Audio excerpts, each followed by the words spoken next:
If you think everything is wild and uncertain right now, just buckle up, because chances are really high that Israel is about to attack Iran. That's not what I want. That's not what I believe in.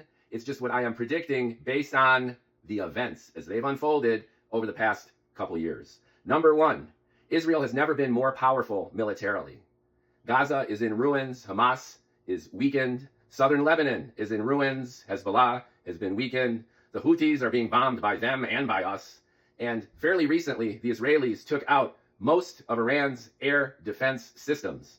Iran retaliated to an Israeli strike, and most of the missiles they sent into Israel were shot down, and the drones. Israel is in a historically unique position of power. The Israeli government is super right-wing, led by Netanyahu, of course, and it's go code. The whole Israeli government has been gunning to try to neutralize Iran's nuclear capability. Number two, Donald Trump is sympathetic to Israel. They've been arguing, Netanyahu and Trump, about Gaza. When Trump visited the Middle East, he ignored Israel. Doesn't matter. Mike Huckabee is ambassador to Israel. He's already said out loud that Israel should annex the West Bank and even reclaim Gaza. Unify Israel. Number one, Israel is more powerful militarily than ever before. Number two, a very sympathetic U.S. administration. Even though Trump has been advocating for peace talks with Iran, Trump ain't going to stop the Israelis. The Israelis know it, and if they have to, they're going to go at it alone. And number three, look at the signs. Trump has already ordered that American diplomats start leaving the area. If that's not a sign, I don't know what is, that an attack is brewing. Now, when you add all this up, and once again, I want to repeat, because I know I'm going to get a million comments about my opinion and the politics of all this, what's right and what's wrong. I'm not talking about the politics. I'm just talking about the vantage point. As an American, I live in California. Now we've got the protests, everything going on. We're in a time of increasing uncertainty.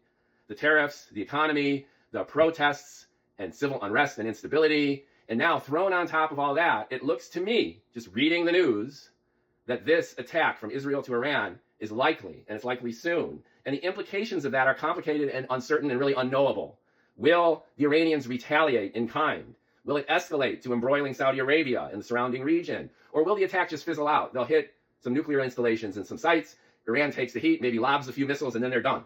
That's possible too. And that would be the best case scenario, that it fizzles out, but it might not.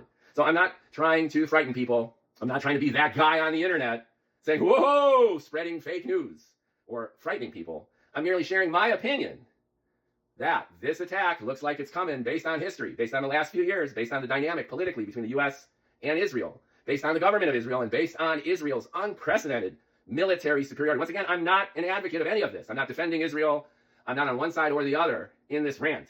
I'm merely articulating what I see to be an inevitable historic event, which is right around the corner. So feel free, share your opinion, leave comment. But once again, this happens every time. It gets political. I'm not expressing an opinion, whether this should or shouldn't happen and who's right or who's wrong. I'm merely some bald guy in California in his kitchen, very, very luxurious here, expressing my opinion for the sake of discussion. And also, heads up, there's going to be even more uncertainty in our lives, I'm afraid.